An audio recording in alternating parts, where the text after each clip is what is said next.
రాయలసీమ ఎత్తిపోతల పథకాలతో పాటు నీటి ప్రాజెక్టులను త్వరితగతిన పూర్తి చేయాలంటూ అనంతపురంలో వైఎస్ఆర్సీపీ నాయకుల ఆధ్వర్యంలో పెద్ద ఎత్తున సభను నిర్వహించినటువంటి నేపథ్యం ఈరోజు ముఖ్య నాయకులు కూడా ఇక్కడ హాజరైనటువంటి పరిస్థితి. మాజీ ఎమ్మెల్యే గుంతకల్ మాజీ ఎమ్మెల్యే వెంకటరామరెడ్డి గారు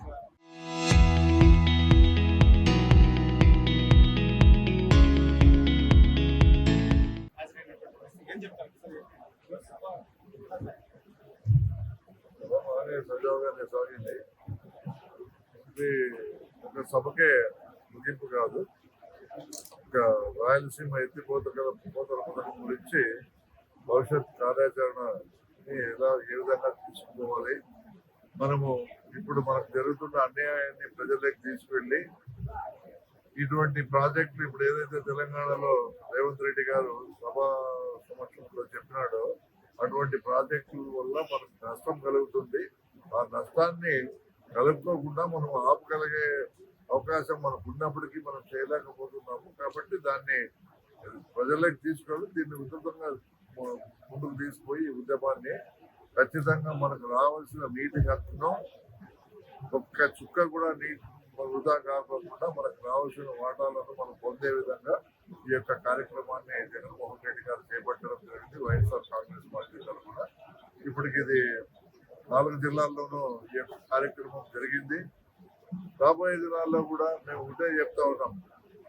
ఈ రోజు దివంగత నేత రాజశేఖర రెడ్డి గారు చిరస్మరణీయుడిగా మొత్తం ఇక్కడ ఉన్నాడు అంటే ఆయన మనకు అందించిన ఈ నీటి ప్రాజెక్టుల వల్లనే ఈ రోజుకి మనలో ప్రతి రైతు కూడా ఈ రోజుకి ఆయన గుండెల్లో పెట్టుకుని చూసుకునే పరిస్థితిని మనం గమనిస్తూ ఉన్నాం.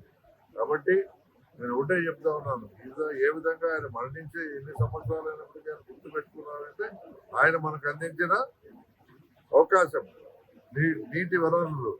కాబట్టి మనల్ని రేపు భవిష్యత్తు తరాల్లో కూడా మనల్ని గుర్తుంచుకోవాలా, మన పిల్లలు కానీ మన ముందు తరాలు కానీ గుర్తుంచుకోవాలంటే ఈ రోజు మనం పోరాటం సాగిస్తే తప్పగా ఆ దిశగా మనకు రావాల్సిన వాటాలను తెచ్చుకోలేము. రాబోయే దినాల్లో ముఖ్యంగా ఈ నీటి వనరులపైనే ఆధారపడి మరి వ్యవసాయము అనేది కొనసాగుతుంది. తాగునీరు సాగునీరు అనేది చాలా అవసరము. కాబట్టి వీటన్నిటిని కూడా మరి గ్రామాలకు ప్రతి వీధికి పట్టణాలకు అన్ని రకాలుగా దీన్ని తీసుకుపోయి 6 జిల్లాల్లో అంటే నెల్లూరు ప్రకాశంతో పాటు మనం 4 జిల్లాలు కలిసి ఈ పోరాటాన్ని దినదినం ఉధృతం చేయాలనేది దీని యొక్క ఉద్దేశం. ఖచ్చితంగా ఆ దిశగా అడుగులు వేస్తాం. మనకు రావాల్సిన వాటాలను తీసుకుని వస్తాం.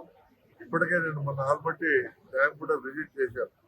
అక్కడేమో పనులేమో చక్కగా జరిగిపోతా ఉన్నాయి.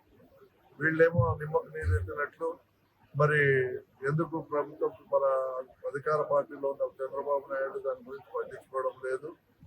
వాళ్ళు ఎప్పుడు అనుమతి వస్తే అంటే ఆల్రెడీ దానికి నేషనల్ ఇది వచ్చేసింది కాబట్టి వాళ్ళు కూడా ఈ పనులన్నీ చక్కగా చేస్తూ త్వరలోనే వాళ్ళకి అధికారపూర్వకంగా కూడా నీటిని నిల్వ చేసుకునే ఒక అవకాశాన్ని వస్తుంది అని ముందుగానే జాగ్రత్తగా వాళ్ళు ఆల్మట్టి ఎత్తును పెంచుతూ పోతా ఉన్నారు.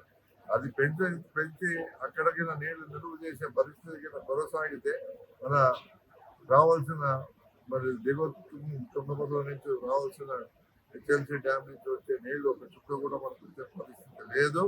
కాబట్టి ఆ రకంగా ఇక్కడ నష్టపోతా ఉన్నాం.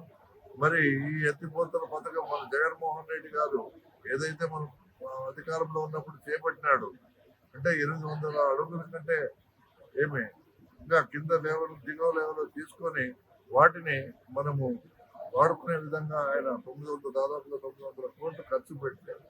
ఆ ప్రాజెక్టు పూర్తిగా పక్కన పెట్టేసి మరి తెలంగాణకి చీకటి ఒప్పందమో లేక ఎటువంటి ఒప్పందమో తెలియదు, గురు శిష్యుల బంధమో తెలియదు. ఖచ్చితంగా దీని నుంచి రాయలసీమకు ఉమ్మడి అంటే నెల్లూరు ప్రకాశంతో పాటు 4 రాయలసీమ జిల్లాలకు కూడా అన్యాయం జరుగుతూ ఉంది. దీన్ని ఎటువంటి పరిస్థితుల్లో దీన్ని ముందుకు తీసుకుపోయి ప్రజలందరినీ కూడా చైతన్యం చేసి మరోసారి ఒక ఉద్యమానికి తెరలేపే విధంగా ఈ కార్యక్రమం ముందు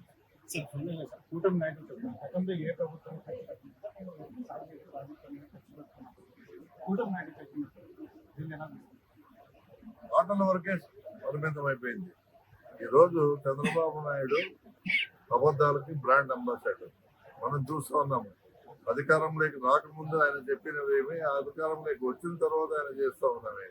కూటమి నాయకులు లేని ఉన్నట్టు సృష్టించే దాంట్లో వాళ్ళు సిద్ధహస్తులు అనేది అందరికీ అర్థమైపోయింది. ప్రత్యేకంగా చంద్రబాబు నాయుడు గారు ఒక మన ఇండియాలోనే కాదు ప్రపంచ దేశాల్లో కూడా ఇటువంటి వ్యక్తి నాకు తెలిసి ఉండడు. ఎందుకంటే ప్రతి అబద్ధాన్ని కూడా మరి నిజంగా చూపించేంత టాక్టిక్స్ ఆయనకు ఉన్నాయి.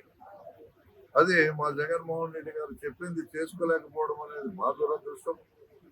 అది మరి చంద్రబాబు లేనిది ఉన్నదిగా చూపించడం వాళ్ళ పార్టీకి అదృష్టంగా మనం భావించామా.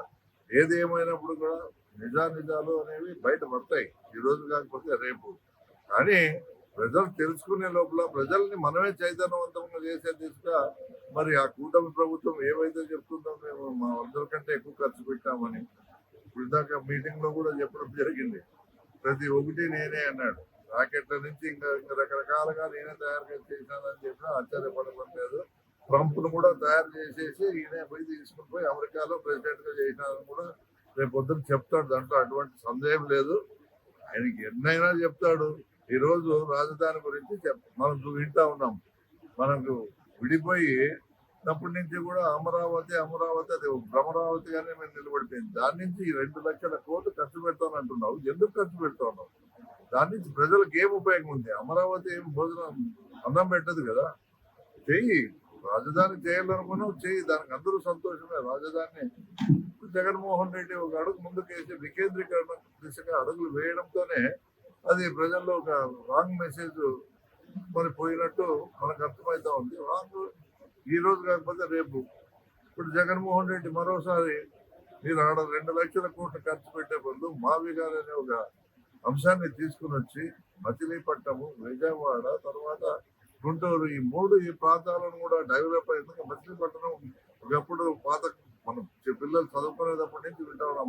బందర్ పోర్ట్ అనేది ఒకప్పుడు చరిత్రలో నిలిచిపోయిన అటువంటి పోర్టును డెవలప్ చేస్తే అన్ని రకాలుగా ఆదాయాలు ఉంటాయి, అన్ని రకాలుగా మేలు జరుగుతుంది రాష్ట్రానికి అనేది దాన్ని ఆయన చెప్పిండేది. ఆయనేమి ఆ యొక్క అడ్వైజ్ గా ఇస్తే దాన్ని మళ్ళా డైవర్ట్ చేసేదానికి మళ్ళా ఆయన ఏదో ఏబి రాధాకృష్ణ గారితో మళ్ళా దాన్ని ఏదో రకంగా మళ్ళా డైవర్ట్ చేసే పాలిటిక్స్ మీకు అందరికీ తెలుసు. మేము కొత్తగా చెప్పాల్సిన అవసరం లేదు. ఏది ఏమైనప్పటికీ ఈ అవకాశం ఇచ్చిన మీకు ప్రత్యేక ధన్యవాదాలు తెలియజేసుకుంటాము. Thank you. మొత్తం మీద మాత్రం ఇక్కడ ఏదైతే ఉందో జరిగినటువంటి సదస్సు రాయలసీమ ప్రాజెక్టుల అంశం. ఎందుకంటే గతంలో చంద్రబాబు నాయుడు ప్రతిదీ ఇది చెప్పినవి ఏది చేయడం లేదు కాబట్టి ఈరోజు ఈ రాయలసీమ పరిస్థితులు ఇలా ఉన్నటువంటి పరిస్థితి. ముఖ్యంగా జగన్మోహన్ రెడ్డి నాయకత్వంలో గతంలో అనేక రైతులను ఉద్దేశించి ముఖ్యంగా రాయలసీమ ప్రజలను ఉద్దేశించి అనేక పనులు చేపట్టారు. కాకపోతే అప్పుడు చెప్పుకోలేనటువంటి పరిస్థితులు నెలకొన్నాయి కాబట్టి ఈ రోజు ఇలా ఉంది. కాకపోతే ఇప్పటికైనా మాత్రం రాష్ట్ర ప్రభుత్వం రాయలసీమ ప్రాజెక్టులపై త్వరితగతిన పనులు పూర్తి చేసేలా చర్యలు తీసుకోవాలని గుంతకల్ మాజీ ఎమ్మెల్యే వెంకటరామరెడ్డి గారు కోరుతున్నటువంటి పరిస్థితి. Camera person